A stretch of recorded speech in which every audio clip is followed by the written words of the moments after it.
এই কথাটা শুনতে যে তোমার এত খারাপ লাগে তা আগে কখনো বলনি তো? ভেবেছিলাম তুমি নিজেই বুঝতে পারবে একজন ইঞ্জিনিয়ার ছেলের বউ কিরকম হতে পারে, সে সম্পর্কে তোমার ধারণা তৈরি হবে।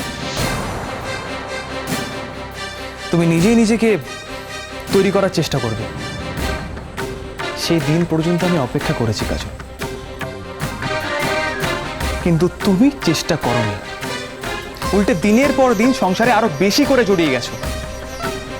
আরে নাচটাই তো আমি তোমাকে ঠেলে ঠেলে করাতে পারিনি কাজল। আমি তোমাকে বিয়ে করেছি মানে এই না যে একজন মেড সার্ভেন্ট চাই, যে আমার খাওয়া দাওয়ার টেক কেয়ার করবে, শরীরের টেক কেয়ার করবে।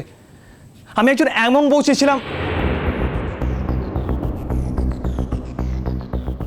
কি হলো, তুমি এমন ভাবে তাকিয়ে আছো যেন কিছুই বুঝতে পারছো না? না, বুঝতে পারছি না, সত্যিই বুঝতে পারছি না যে মতে নিয়ে তোমার মনে এত অভিযোগ ছিল। কই আগে কখনো মন খুলে বলনি তো?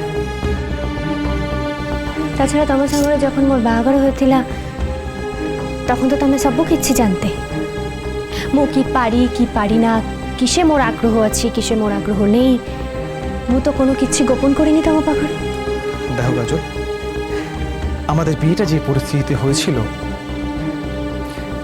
তখন আমি নির্বাচন করার কোনো জায়গায় ছিলাম না।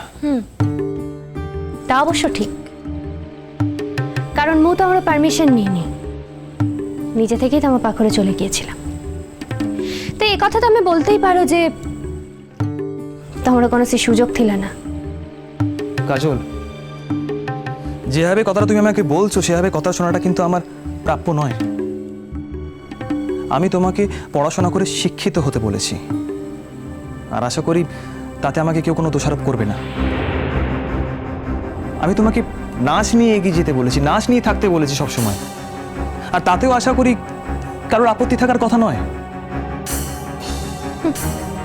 মু তো তোমার সব নির্দেশ অক্ষরে অক্ষরে পালন করছি। মু নাচের ক্লাসে যাচ্ছি, সময় মতো লেখাপড়াও করছি, তাহলে একটা কথা উঠছে কাহে কি? আমার মনে হয় তুমি তোমার লেখাপড়ার থেকে তোমার স্যারের প্রতি একটু বেশি আকৃষ্ট হয়ে পড়েছো। কি বললে? একদম ঠিক বলেছি। হয়তো চন্দন ভালো পড়ায়, হয়তো তোমার ওর পড়া শুনতে ভালো লাগে, কিন্তু তাই বলে তুমি সংসার সমাজ সবকিছু ভুলে গিয়ে রোজ ওকে এইভাবে বাড়িতে আসতে বলতে পারো না। কখনো ভেবে দেখেছো অন্যেরা এই বিষয়টাকে কিভাবে নেবে? এসব কি বলছো তুমি? হ্যাঁ, তোমার কি মাথা পুরো খারাপ হয়ে গেছে? উনি মোর স্যার হন, এই বাড়ির সবাই ওনাকে ভালোবাসে, উনি ভালো পড়ান তাই ওনার প্রশংসা করে, আর তুমি বলছো বাড়ির সবাই এটাকে ভালোভাবে দেখবে না? আসলে তুমি এটাকে ভালোভাবে দেখছো না শহরের ছেলে, তার কারণ তোমার জীবনে বহুত গন্ডগোল ছিল, তুমি সব মনীষীকে সেই তালিকায় ফেলতে চাও, কিন্তু বুঝতে পারো না যে সবাই এক হয় না। কাজল, তুমি এখন আমার সঙ্গে এইভাবে কথা বলতে শুরু করেছো? মু তো চিরকাল শুনেই এসেছি, চিরকাল শুনে এসেছি, দেখে এসেছি, তাই বলে কি বাকি জীবনগুলো তাই কাটাবো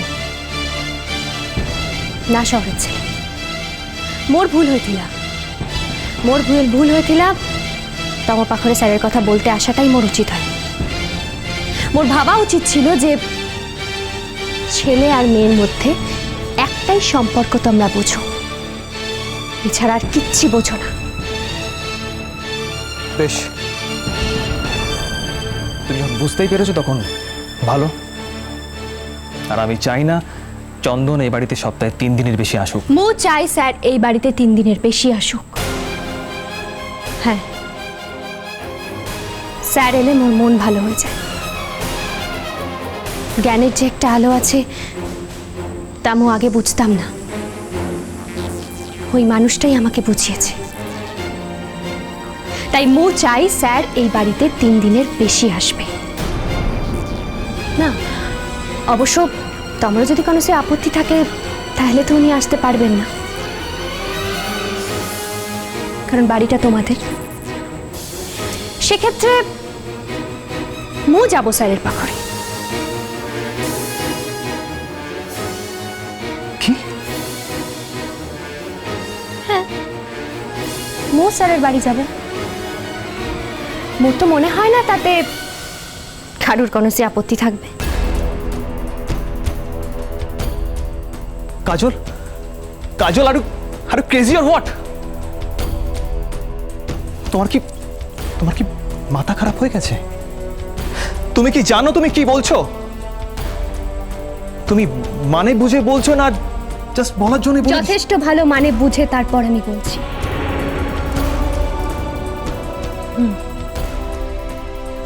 বরং মোর মনে হচ্ছে যে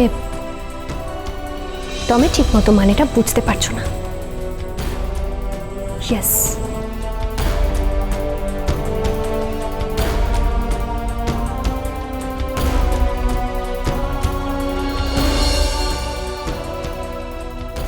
হ্যাঁ রে, কবে ফিরবি? মা, আমি একটা জরুরি কাজে যাচ্ছি। এত তাড়াতাড়ি কি করে দাও ফাইলটা দাও। এত তাড়াতাড়ি কি করে বলি বলো তো? একটু ভারী মুশকিলের মধ্যে ফেলে গেলে আমাদের। দেখো, এখন মেয়েটাকে কি করে সামলাবো সেটাই তো আমরা বুঝতে পারছি না। আমাদের খুব বিপদের মধ্যে ফেলে গেলি। এখন বুঝতে পারছি তুই না থাকলে কোন রকমে সামলানো যেত। তুই আসার পর তো পুরো ব্যাপারটাই ঘুরে গেল। হ্যাঁ, তা তো একটু গেল। রাজা, তোমাকে এই সিদ্ধান্তটা আরেকবার ভাবার জন্য আমি অনুরোধ করছি। বাবা, আমি সিদ্ধান্ত নিচ্ছি না, আমার সিদ্ধান্ত নেওয়া হয়ে গেছে। রাজা, রাজা, তুই যে এত বড় একটা সিদ্ধান্ত নিলি, দেবিকাকে জানাবার প্রয়োজন মনে করলি না? তোর সঙ্গে দেবিকা তো কম দিন, কম মাস, কম বছর পথ চলেনি। মা, একটা কথা ভুলে যাচ্ছ। দেবিকার সঙ্গে সম্পর্কটা আগে আমার তৈরি হয়েছিল, তারপর ওকে তোমরা চিনেছো। সুতরাং ওকে কতটা বলতে হবে, কি বলতে হবে, আচ্ছা তোমাদের মনে হয় না এটা আমি অনেক বেটার বুঝতে পারবো?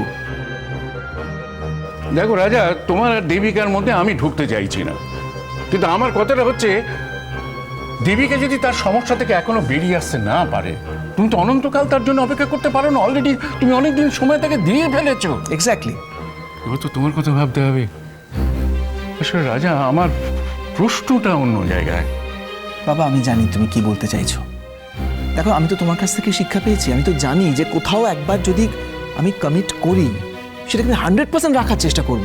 এই যে আমি পরীর দায়িত্ব নিতে চাইছি, আমি আমি সে দায়িত্বটা সম্পূর্ণভাবে নেব বাবা।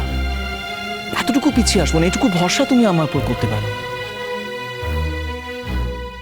একদিন যদি ওর চেনা লোকেদের খুঁজে পাওয়া যায় আর ওরা যদি তোদের বিয়েটা মেনে না নেয়, তখন দেখ রাজা, আমি তো মা, আমি কি করে মেনে নেবো যে আমার ছেলে এরকম একটা মেয়েকে তার জীবন সঙ্গিনী করতে চাইছে? ও তো একটা বোঝা। সারাটা জীবন এইভাবে বোঝা নিয়ে চলতে তোর ভালো লাগবে রাজা? মা, তুমি তোমার ফোকাসটা হারিয়ে ফেলছো। তোমার সমস্যাটা ঠিক কোথায়? পরি অসুস্থ বলে তোমার সমস্যা, নাকি ওর কোনো পরিচিত লোক ভবিষ্যতে আমাদের এই সম্পর্কটাকে অ্যাকসেপ্ট করবে না, এটা তোমার সমস্যা? কোনটা?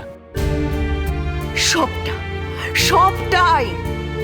আমার তো অনেক রকমের কথা মাথায় আসছে, তোর তো কোনো কিছুই মাথায় আসে না, কিন্তু আমার আসে, আমার আসে। ওই মেয়েটাকে যখন খুঁজে পাওয়া গেছিল, তখন ওর হাতে শাঁখা, মাথায় সিঁদুর কিছুই ছিল না ঠিকই, কিন্তু কিন্তু তা বলে যে ওর বিয়ে হয়নি এমনটা তো গ্যারান্টি দিয়ে বলতে পারা যায় না, পারি কি? গ্যারেন্টি? মা, গ্যারেন্টি তো কোনো কিছুরই নেই। আচ্ছা ধরো, সারা জীবনে যে পরিবারের কাউকে খুঁজে পাওয়া যাবে, এর কোনো গ্যারেন্টি আছে? কিংবা ধরো পরি আর কোনোদিন স্মৃতিটাই ফিরল না, তখন কি করবো? ওকে ধাক্কা মেরে বাড়ি থেকে বার করে দেবো? অথবা ধরো ওর বাড়ির লোকেরা ওকে চিনতে পারলো কিন্তু ওকে অ্যাকসেপ্ট করলো না, তখনই বা কি করবে? বা ধরো ওর বাড়ির লোকেরা ওকে ফিরিয়ে নিয়ে যেতে চাইলো কিন্তু পরির ইচ্ছে নেই, তখন কি করবো? ওর ইচ্ছের বিরুদ্ধে ওকে জোর করে বাড়িতে পাঠিয়ে দেবো?